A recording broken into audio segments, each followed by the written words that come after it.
Let's begin our discussion. We are talking about the assessment techniques for teaching assistants. Techniques for evaluating a person's knowledge, skills, talents, or qualities are known as assessment techniques. They work in variety of fields such as psychology, education, employment, and research. The assessment's specific goal and the intended results influence the approach that is used. So that means uh, you, as a teaching assistant, also have the role of doing assessments. And it says there that in variety of fields, assessment is being done. What are the things that you assess? Assessment in capabilities, assessment of learning, assessment of what they have understood from the certain topics. That's what you do as a teacher assistant. As a teacher, that's one of your goals. Assessment methods that are often utilized and how to support them. Multiple choice questions. Overview. In MCQs, a question or statement is presented with several possible responses, only one of which is appropriate. How to assist? To assist people become comfortable with the structure of logic behind choosing the right answer, offer practice. MCQs provide comments and justification for wrong responses. This is right after you have given the correct answer. Multiple choice somehow is the most manageable choice exam because the answer is there. You have to choose the right answer. The technique is um, uh, you try to choose the best answers. You divide it by two. All right, and a technique how to answer a multiple type of question is you divide the answer into two. Remove the least possible answers, so you will only be left by two possible answers. So there are four choices.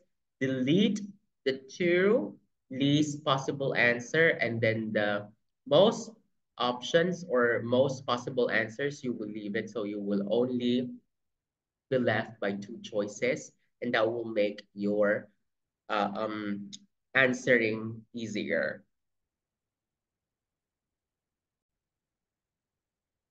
Then we have another assessment method is essay questions. Essay question asks participants to respond in writing to a prompt or question, allowing for a more in-depth examination of their knowledge and comprehension. How to assist? To make exceptions clear, provide guidelines and illustrations, comments positively on writing structure, topic and style, encourage people to practice organizing their thoughts and effectively articulating their opinions. So if I would give an assessment that would require for an essay, actually, this is one of my favorites because I just have to post one instruction, one question, and then I would put there the minimum number of words. After which, I would give them a structure on how to create an essay. There are three parts: opening, body, closing.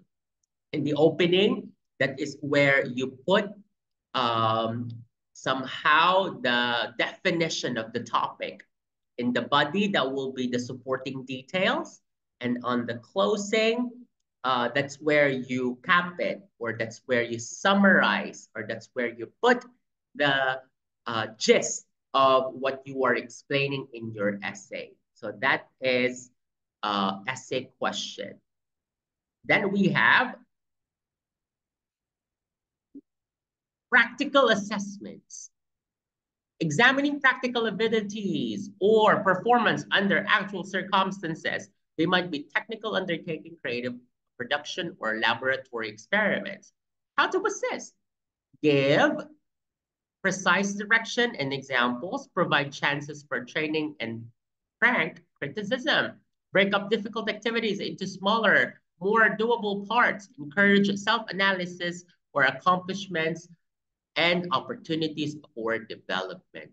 So practical assessments is practicals. If you are need to do practice teaching, I'll do your practice teaching. One of our assessments will be this. I'll allow you to have a topic and explain it in front of a class. So that's a practical assessment because you will um, be in front of the class. So I need you to be ready for that as well. Then we have observation.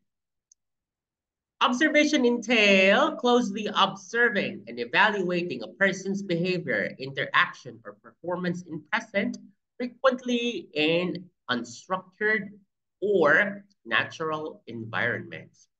How to assess? Create explicit observational standards or checklists to maintain uniformity and fairness.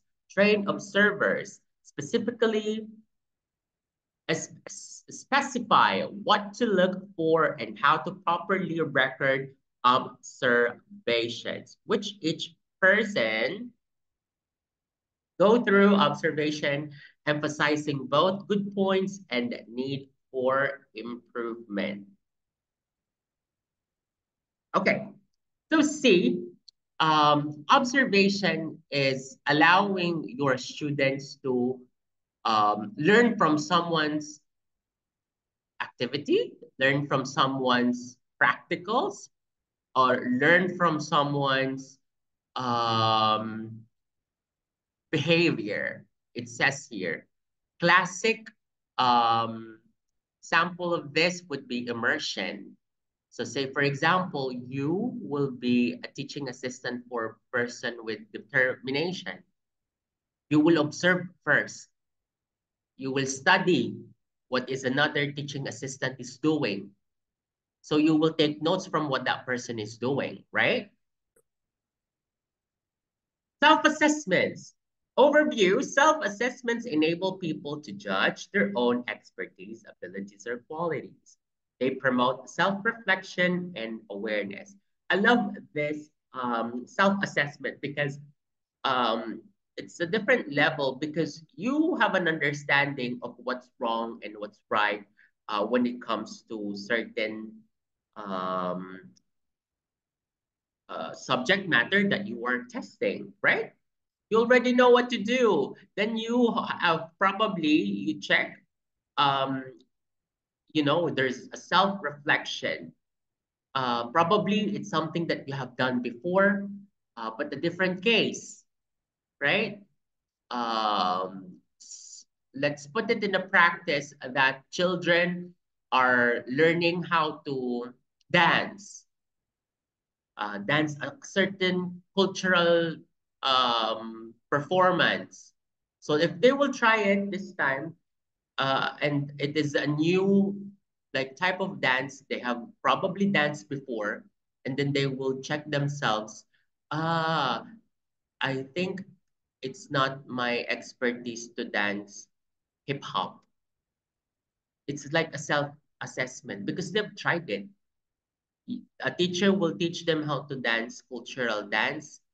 A teacher will teach them how to dance uh, the K-pop dance. And then children will have like a self-assessment. It's so difficult for me. I think I can only dance this type of like performance. They will choose the forte. That's part of their physical activity, physical education, dances. How to assist? Establish precise evaluation standard and self-reflection procedures. Encourage people to be honest about their talents and flaws. We talked about that. Self-reflection. Encourage others to develop objectives for growth and offer tools of tactics to make those aspirations reality. He wants to be a flexible dancer in the future. He wants physical education, have a good grade somehow. Then you try to practice, right? Self-assessment. Maybe in the student's mind, if I would practice a little more, I will get this kind of step. Then we have another assessment method is performance reviews. Performance evaluations evaluate a person's contribution to the workplace and performance on the job. They frequently include input from superiors, colleagues, and subordinates. It is important to express evaluation criteria and performance objectives clearly at all times. During review session, give comments and guidance by providing assistance with goal setting and action plan creation of personal growth. Performance review. This could be applicable with your students and applicable towards yourself and your colleagues. What do you do here?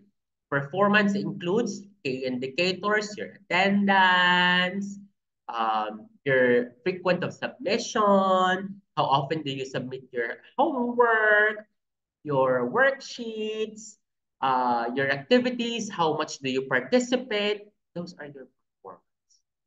It's collective, both on your student and for yourself. Performance reviews. And then at the end of the evaluation, you can say that um, these are the things that you have accomplished. These are the things that you have done uh, against the things that you were asked to do. We can see here that there are some areas that you excel, but there's some areas that needs improvement. Are you listening to my words? It's positive. It's reinforcement. I don't critique you like, you have a bad performance at this, and then this, you done good, but you have to do things better. You have to choose your words.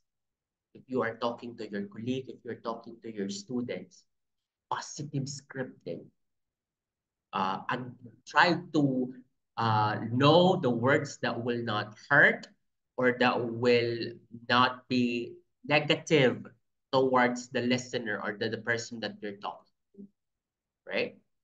And last, we have psychometric assessment. A person's psychological characteristics such as personality traits, cognitive skills, or emotional intelligence are measured by a psychometric test. Ensure that participants are aware of assessment's context and goal. Give directions on how to correctly complete the assessment. Focus on the consequences and potential areas for improvement as you constructively and thoroughly discuss the results. It says here, person psychological characteristics. Um, and this is somehow uh, related to emotional intelligence. Like if you are asked certain situation, how would you react? How would you um, react emotionally? All right, let me make my point for this kind of psychometric assessment. So as we said earlier, this has something to do about your emotional intelligence, the action that you apply, how you react on certain situations that are socially accepted. We have different concept of right and wrong. You have your different background, you have different perception on things. I too have different insights, but what we're trying to say here is what is socially accepted in certain situations. We gauge the knowledge or the reaction of certain individual, may it be your student or yourself, in certain situations. So those are your methods and or techniques for your assessments.